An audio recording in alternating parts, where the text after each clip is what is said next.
है जान से ज़ियादा हमको अज़ीज़ दोनों, है जान से ज़ियादा हमको अजीज़ दोनों, हिंदुस्तान हमारा उर्दू ज़बां हमारी।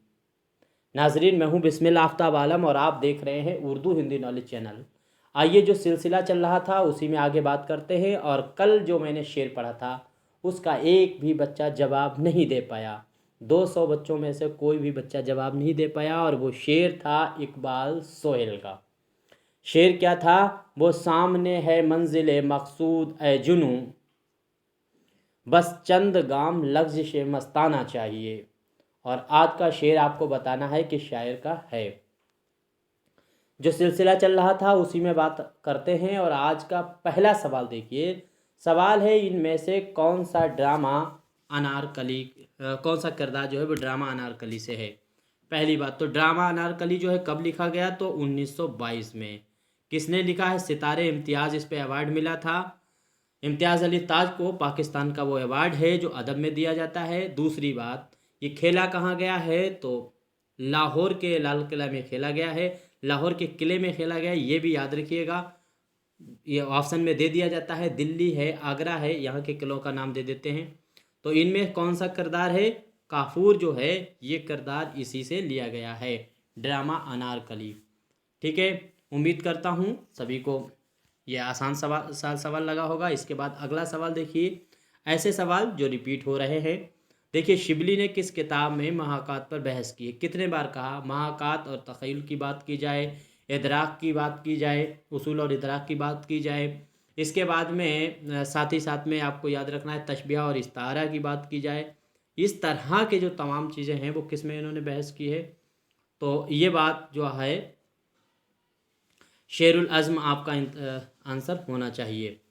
इसके बाद में अगला सवाल है जेल में से दुरुस्त कौल आपको पहचानना है। उम्मीद करता हूँ आसान से सवाल है और इनमें से दुरुस्त कौल आपको पहचानना है।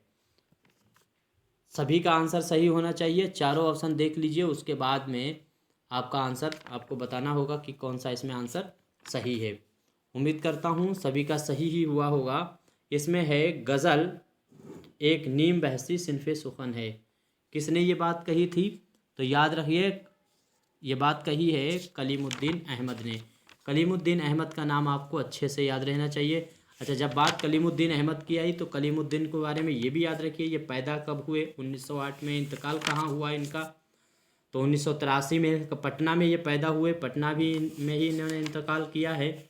और दूसरी चीज़ ये है कि कलीमुद्दीन अहमद सबसे अलग तरह के नक्काद हैं, लिहाजा कलीमुद्दीन अहमद की तसानीफ़ें भी आपको याद होनी चाहिए अच्छे से। और कलीमुद्दीन अहमद की तसानीफ़ें भी बहुत ज़्यादा हैं, इसलिए और इनकी तसानीफ़ों को लगातार पिछले कई जो है पेपरों में पूछते भी चले आए हैं। तो कलीमुद्दीन की अहमद की जो तसानीफ़ों में क्या है, जैसे सुखन हाय गुफ्तनी है, इनकी याद रहने चाहिए। उर्दू ज़बान और फ़न दास्तान गोई, ये भी इनकी बहुत ही अहम किताब है। साथ ही साथ में इनकी और भी किताबें हैं, जैसे इनकी उर्दू शायरी पर एक नज़र, ये तो पता ही सभी को है, लेकिन ये 2 जिल्दों में है, ये आपको ख़ास तौर से याद रखना चाहिए।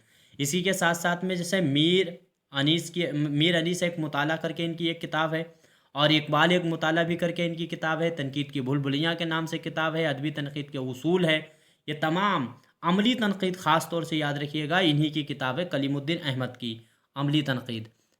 इसी तरीके से तनकीद और अमली तनकीद अगर ये पूछ ले, ये फ़र्क याद रखना, कई बार हम इसको बता चुके हैं, एहतशाम हुसैन। इसके बाद में अगला सवाल देखिए। तो इसमें ये कॉल आपका सही कौन सा हुआ होगा? ये सही होगा थर्ड। अगला सवाल है, अज्ज़ो नियाज अपना अपनी तरफ है सारा, इस मस्त खाक को हम मस्जूद जानते हैं। ये शेर जो है वो किस शायर का है? उम्मीद करता हूँ सभी का आंसर ये सही होना चाहिए। ये शेर किसका है? ये शेर होगा ख्वाजा मीर दर्द का। आपका आंसर सही होगा फर्स्ट। अगला सवाल है, तज़किरा मुख़्ज़न निकात किसकी की तसनीफ़ है, किसकी किताब है ये? तो ये आपको अच्छे से याद रखना चाहिए। तज़किरा तो ये कायम चांदपुरी का है, ये भी याद रखिएगा। और ये जो तज़किरा है इनका कायम चांदपुरी का, इसके साथ साथ में जैसे कल मैंने रेख्ता गोया के नाम से जो तस्करा था वो किसके जवाब में लिखा गया था, वो याद रखिएगा। वो किसके जवाब में लिखा गया, तो निकातुश शुरा के जवाब में। ऐसे ही गुलशन बेखार के नाम से जो तस्करा है उसके जवाब में ये लिखा गया है कायम चांदपुरी का। अगला सवाल है वो लफ्ज़ जो आवास में किसी एक या एक से जायद मुतवाजा और मतहर करे उसे क्या कहते हैं। तो इसमें आपका आंसर क्या होगा, इसमें आंसर आपका सही होगा इस्तिआरा। अगला सवाल देखिए, हमारे कसाइद की हालत तो ना गुफ्ता बे है, अलबत्ता हमारे शोरा ने मरसिया में एक ख़ास किस्म की नुमाया तरक्की ज़ाहिर की है। तो ये नज़रिया किसका है, हमारे कसाइद की हालत तो ना गुफ्ता है, तो ये किसका नज़रिया होगा और मरसिया की तारीफ़ किसने की है, तो अल्ताफ़ हुसैन हाली। यहाँ से आपका आंसर सही होगा अल्ताफ़ हुसैन हाली। इसके बाद में अगला सवाल है, दरियाए लताफ़त का उर्दू में मुतरजिम कौन है। दरियाए लताफ़त को उर्दू में मुतरजिम दरियाए लताफ़त का कौन है, ये चारों ऑप्शन है। दरियाए लताफ़त किसकी है, इंशाअल्लाह ख़ान की इंशा की है, 1803 में लिखी गई है। उर्दू कवायद की पहली किताब मानी जाती है, ज़बान इसकी फ़ारसी है। ये तमाम बातें याद रखना है। इंशाअल्लाह ख़ान इंशा कब पैदा हुए, तो ये भी याद रखिएगा, जब वो पैदा हुए हैं 1752 को। इंतकाल उनका 1817 का हुआ और 1817 में सर सैयद पैदा हो गए। तो आपका आंसर सही होगा फर्स्ट। इसके बाद में है, किताब उर्दू का इब्तदाई ज़माना के खालिक कौन है। तो उर्दू का इब्तदाई ज़माना बहुत ही अहम किताब है और इसकी तमाम और तसानीफ़ें भी आपको याद रखनी चाहिए। ये किसकी है, तो ये किताब है शम्सुल रहमान फ़ारूक़ी की। लफ्ज़ मानी भी शम्सुल रहमान फ़ारूक़ी की किताब है। शेर, गैर शेर और नस्र के नाम से किताब भी इन्हीं की है। अफसाने की रिवायत इनकी है, तनकीदी अफ़कार इनकी है। ये तमाम याद रखना चाहिए। अंदाज़े गुफ्तगू, ये भी बहुत ही अहम किताब है इन्हीं शम्सुल रहमान फ़ारूक़ी की, ये सब याद रखना चाहिए। असबात नफ़ी है और भी तमाम इस तरीक़े से उर्दू का इब्तदाई ज़माना। अच्छा, ये पूछ लिया जाए किस सन में आई उर्दू का इब्तदाई ज़माना, तो ये भी आपको याद रखना चाहिए। अगर याद रख सकते हैं तो 1968 आपको नाम सन याद रहना चाहिए, 1968। इसके बाद में और भी तमाम इनकी तसानीफ़ें हैं, जैसे इनकी शायरी साहिरी और हाजरा, शायद इस तरह से कुछ है, मुझे जहन में नहीं आ रहा, याद रखना। असवात नफ़ी इनकी याद रखिएगा, बहुत ही अहम है। और इसके बाद अगला सवाल देखिए, गालिब ने गदर के रूदात जो बयान की है वो किस में बयान की है। गालिब ने रूदात जो बयान की है गदर की, वो किस में बयान की है। तो गदर की रूदात इनकी बयान जो की गई है वो है दस्तंबू। आपका आंसर जो होगा वो फर्स्ट वाला सही होगा। अच्छा, ये किताब है बागो बहार, जो दास्तान बागो बहार है वो दास्तान बागो बहार है, उसी बागो बहार का तनकीदी व तहकीकी मुताला, ये किताब याद रखिएगा। बागो बहार का तनकीदी व तहकीकी मुताला, ये सलीम अख्तर की किताब है, आपको जो याद रखनी चाहिए। तफ़हीम तनकीद, ये भी याद रखिए, तफ़हीम तनकीद जो है वो हामिद काश्मीरी की किताब है। अगला सवाल देखिए, सरकारी दफ्तर में फ़ारसी की जगह उर्दू का सरकारी ज़बान बनाया गया। अब ये देखिए, यहाँ पे बड़ा मसला अलग तरह का है। उर्दू जो है उसको फ़ारसी सरकारी ज़बान होने का जो सन है वो यहाँ पे ये चारों नहीं है एक तरह से, लेकिन फिर भी जो सन है उसके आस पास का सन जो है वो 1835 है, इसलिए 1835 आपको लगाना होगा और 1835 ही सही माना गया था आयोग के ज़रिए। इसके बाद में है, आतिश पर खलीलुर रहमान आज़मी का मकाला किस्तवार किस में शाया हुआ था। तो आतिश पे जो शाया हुआ है वो किस में शाया हुआ। कॉमन सेंस का थोड़ा सा सवाल है अगर देखा जाए, क्योंकि खलीलुर रहमान आज़मी अलीगढ़ से जुड़े हुए थे और अलीगढ़ से ही ये रिसाले 2 निकलते हैं। इनमें से अलीगढ़ जो मैगज़ीन है उसमें यह शाया हुआ था खलीलुर रहमान आज़मी का। बात खलीलुर रहमान आज़मी की है तो खलीलुर रहमान आज़मी की और तसानीफ़ें हैं, जैसे ज़मीन ज़मीन है, कागज़ी पैरहन है, ये तमाम तसनीफ़ें हैं जो वो इनकी याद रहनी चाहिए आपको। इसके बाद में अगला सवाल देखिए, पहली बार वली किस सन में दहली आए थे। पहली बात तो याद रखिए ये औरंगज़ेब के ज़माने में आया था और औरंगज़ेब का जो दौर रहा है उसने अपने फादर को अगवा कर लिया था, यानी शाहजहाँ को, और गद्दी पर यह बैठा है, याद रखिएगा, 1658 में, और 1707 तक ये गद्दी पर रहा है। तो इस तरह से इसमें क्या होगा, आपका आंसर सही होगा फर्स्ट। 1700 में आए थे वली, 1707 तक औरंगज़ेब गद्दी पे रहा। इसके बाद में गज़ल में रदीफ़ ना हो और शेर काफिया पर ख़त्म हो जाए, उस गज़ल को क्या कहते हैं। देखिए कितना मतलब घोटाला है उर्दू में, और इतना गड़बड़ सड़बड़ चल रहा है, मैं तो खुद इसमें बहुत ज़्यादा परेशान होता हूँ। सोचता हूँ कि देखिए बताइए क्या बगैर रदीफ़ रदीफ़ के गज़ल कही जा सकती है, लेकिन ये ज़बरदस्ती का सवाल बनाया हुआ है। देखिए रदीफ़ दो तरह का होता है। अब ये इतने बड़े उल्लू हैं, इन्हें पता ही नहीं है कि रदीफ़ है क्या दरअसल, और गज़ल कसीदा क्या है। इसलिए मेरी जो झल्लाहट रहती है इन प्रोफेसरों पर रहती है जो यूनिवर्सिटी में बैठे हुए, जो चोरी छुपे या किस तरीके से वहाँ यूनिवर्सिटी में पहुँचे पता नहीं। भाई रदीफ़ के बगैर गज़ल हो ही नहीं सकती। तो इन्होंने कह दिया चलो ये ज़बरदस्ती का सवाल बनाया हुआ है, इस पर थोड़ी मैं 1-2 मिनट लेना चाहूँगा। तो गज़ल में जिसमें काफिया पर शेर ख़त्म कर दिया जाए, अब काफिया पे शेर ख़त्म कर दिया जाए तो उसमें रदीफ़ नहीं होगा, तो इसमें रदीफ़ जिसमें नहीं होता है तो उसको यह कहते हैं गैर मदरफ़ गज़ल कह देते हैं। यानी गैर मदरफ़ का मतलब जिसमें रदीफ़ ही ना हो। बगैर रदीफ़ हो ही नहीं सकता। देखो रदीफ़ जो होता है वो एक जुमले का रदीफ़ होता है और एक हुरूफ का रदीफ़ होता है। रदीफ़ होते हैं दो तरह के, एक होता है जुमले पे रदीफ़ और एक होता है काफ़ी मतलब हुरूफ पे रदीफ़। अगर जिसमें जुमले का रदीफ़ नहीं हो पाएगा तो उसमें काफिया पर तुम कह रहे हो ख़त्म होती है गज़ल, तो काफिया का बिल्कुल आखिरी वाला हुरूफ रदीफ़ अपने आप बन जाता है। मैं भी तमाम शायरों में बैठता हूँ, सारी चीज़ें गज़ल के बारे में समझता हूँ। अब मान लीजिए जैसे है इस तरह से रख लीजिए, जैसे ज़ौक़ हैं, ज़ौक़ का कसीदा है, उनके कसीदा लिखा हुआ बहादुर शाह ज़फ़र के लिए जो उन्होंने कसीदा लिखा। अब उसमें कहा जाता है काफिया नहीं है, जह निशात अगर कीजिए उसे तहरीर, तो तहरीर है, असीर है, शरीर है, तो इसमें शरीर है, इसमें रे अपने आप रदीफ हो रहा है, रदीफ हो जाता है। अब से है करके ये कुछ और जुमला नहीं बढ़ा रहे, यानी जुमले का रदीफ नहीं है और हुरूफ का रदीफ है। तो बगैर रदीफ के हो ही नहीं सकता काफिया आप मिला दें। दुनिया में ऐसा पैदा ही नहीं कोई हुआ जो बगैर रदीफ के काफिया मिला दे, लेकिन ये ज़बरदस्ती का सवाल बनाया हुआ है सिर्फ इसलिए क्योंकि लोग नहीं जानते तो कुछ भी कह दो। जब भी सवाल बना होगा, यहूदी की लड़की किसका लिखा हुआ ड्रामा है, यहूदी की लड़की जो है, इन पे बाकायदा डिवाइड होना चाहिए। तो इसमें क्या होगा, यहूदी की लड़की, इसमें यहूदी की लड़की जो है वो सभी को मालूम है, एक आसान सा सवाल है। ये इसका लिखा हुआ है 1911 में इसने लिखा है, ये भी याद रखिएगा। आगा हसर काश्मीरी का नाम। आगा हसर काश्मीरी 1879 में पैदा हुए थे बनारस में। ये थोड़ा सा याद रखिएगा क्योंकि इसके आगे कश्मीर लगा है, लेकिन पूछ लेते पैदा कहाँ हो, बनारस में। इनमें से किस शायर ने शायरी में लिसानी सतह पर इस्तिलाहात और शायरी के मयार कायम किए? तो ज़्यादा लिसानी तौर पर शायरी में सुधारने की या ज़बान को सुधारने के काम किसने किया और शायरी भी किया? ये काम नासिक का है। उम्मीद करता हूँ सभी को ये मालूम होगा, आसान सा सवाल है। आगे दीदनी है शगुफ्तगी दिल की क्या इमारत, अब ये जुमला छोड़ दिया है जो पूरा करना है।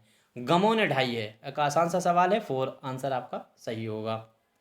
अगला सवाल है, सिफत शिकन बटेर का वाक़या मुसन्निफ़ ने बयान किया है। ये वो जो शेर मैंने बताया था, एक बार सुनाया था कि मैं जो प्रीतम जानती प्रीत किए दुख होए, तो नगर ढिंढोरा पीट के प्रीत न करियो कोई। इसी वाले वाक़ये में वो शेर आया है, रतन्ना सरशार ने इस्तेमाल किया है। आंसर आपका रतन्ना सरशार होगा, फसाना आज़ाद से इसको लिया गया। आगे है, गज़ल उर्दू शायरी की आबरू है, ये कौल किसका है? तो ये कौल है, आबरू बताया गज़ल की तारीफ खूब किसने की है? रशीद अहमद सिद्दीकी। एक आसान सा सवाल है। इसके बाद में शायरी असल में दो चीज़ों का नाम है, महाकात और तख़य्युल। किसका कौल है? तो अभी बात कर चुके हैं, ये महाकात और तख़य्युल की बातें किसने की हैं? शिबली ने बातें की हैं। हाँ, अब ये अगला सवाल है, मौलाना आज़ाद ने अल हिलाल जारी किया है। अब मौलाना अल हिलाल ने जो अल हिलाल जारी किया था, ये कोलकाता से 1912 में जारी किया था, 14 तक ये चलता रहा। यहाँ से आपका आंसर 12 ही सही होगा। उर्दू कवायद किसकी तसनीफ़ है? तो उर्दू कवायद इसमें से किसकी किताब लिखी हुई उर्दू कवायद है? तो उर्दू कवायद पे किसकी किताब है? मौलवी अब्दुल हक की किताब है। याद रखिएगा मौलवी अब्दुल हक का नाम। और मौलवी अब्दुल हक जो हैं उन्होंने ज़्यादातर किताबों को मुरतब करने का काम ज़्यादा किया है, ख़ास तौर से लिखने के बजाय। अच्छा, एक किताब है नए गोशे, मुमताज़ हुसैन की किताब है नए गोशे, वो आपको याद रखना चाहिए। अगला सवाल देखिए, मिसरा के लुग़वी मानी क्या होते हैं? तो मिसरा दो मिसरों मिलाकर के शेर कह दिया जाता है। तो मिसरा क्या होगा? कबाड़ का एक पट यानी एक हिस्सा दरवाजे का, उसको कहते हैं मिसरा। अगला ये देखिए, सवाल सब रिपीट हो रहे हैं। उम्मीद करता हूँ आपको हमने पहले के भी वीडियो देखे होंगे तो उनमें लग रहा होगा पिछले 2 पेपरों से लगातार जो एक ही आयोग के पेपर हैं और 2 साल के हैं, एक 15 का था, एक 18 का था, ये 20 का है। और एक ही तरह के सवाल बार बार घूमते जा रहे हैं, बस थोड़ा सा इधर उधर बदलते हैं, बस उस सेम के सेम सवाल रखे जा रहे हैं। आपका आंसर फर्स्ट होना चाहिए, मीर मसाफ़ी गालिब और फिर फ़राक़। इसके बाद में हयात बजदानी किसका है? हयात बजदानी लिखा हुआ ये गज़लों का है, यगाना चंगेज़ी का। इसके बाद में मोहम्मद हुसैन आज़ाद उर्दू शायरी का बाबा आदम किसे कहा है? ये आसान सा सवाल है, फट इसीलिए खटाखट लगा करके आगे बढ़िए, ज़्यादा टाइम ख़राब करने की कोई ज़रूरत नहीं है। इसके बाद में अगला सवाल देखिए, यह है शराब शौक़ सी सरशार हैं हम, कभी बेखुद कभी होशियार हैं हम। ये मतला किस कहे का है? उम्मीद करता हूँ ये सभी का आंसर सही हो। ये गालिब की ही गज़ल है। आपका आंसर सही होगा थर्ड, ये गज़ल है।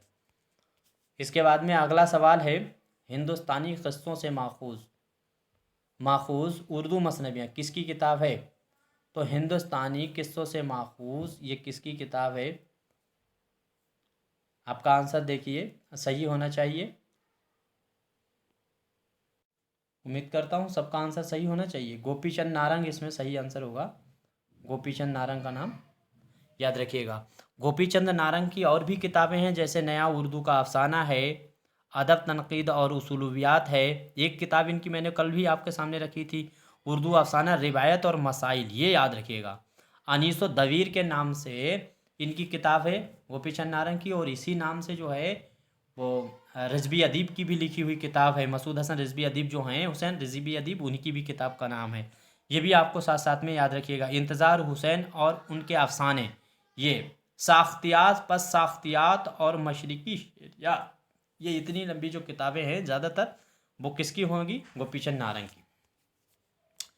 अगला सवाल देखिए,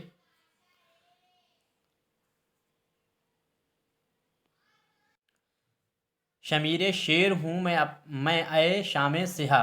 तो अपने आप को शेर अपनी तारीफ़ अपने मुंह से अपनी तारीफ़ कर रहा है। और ये पूछा क्या जा रहा है, इस मिसरे का ताल्लुक मरसिया के किस जुज़ से है? तो अपनी बातों को हीरो जब बयान करता है तो वो करता है रजज़ में। याद रखिए, मरसिया के रजज़ में। आगे है खाकानी हिंद किस शायर को कहा जाता है? आसान सा सवाल है, किसको कहा जाता है? ज़ौक़ को। लेकिन याद रखिए अकबर शाह सानी ने ये लक़ब दिया है इनको। एक जो है ये वाला लक़ब शम्सुल उलमा का अगर पूछा जाता है तो वो तो बहादुर शाह ज़फ़र ने दिया। ये खाकानी हिंद का लक़ब जो है वो अकबर शाह सानी ने दिया। ये शेर दिया गया है और पूछा है कसीदा किसका है? तो हज़रत अली पे लिखा गया कसीदा है गालिब का। याद रखिएगा, ये आंसर आपका सही होगा थर्ड। ये देख लीजिए शेर, दहरे जज़ जलबाए अक्ताई मासूक नहीं, हम कहाँ होते अगर इश्क ना होता ख़ुद भी। तो आपका आंसर जो है वो थर्ड होगा, ये याद रखिएगा। आसान सा सवाल है। और आखिरी सवाल है, तनासुब लफ्ज़ी को महराज कमाल तक किसने पहुँचाया? तो तनासुब लफ्ज़ी को महराज कमाल तक मसनवी के ज़रिए पहुँचाने का काम किया है मीर हसन ने। इस तरह से जो मैंने क्वेश्चन आपके सामने रखे, उम्मीद करता हूँ सभी क्वेश्चन आपको अच्छे लगे होंगे। इनमें कोई भी गलती है तो ज़रूर बताइएगा, मैं बेहद आपका शुक्रगुज़ार रहूँगा। कुछ बातें जो मैंने वीडियो से अलग हट करके कही हैं उसके लिए मैं माज़रत भी चाहता हूँ, लेकिन डिबेट के कुछ मुद्दे हैं। ऐसे एक और मसला है वो भी याद रखिएगा।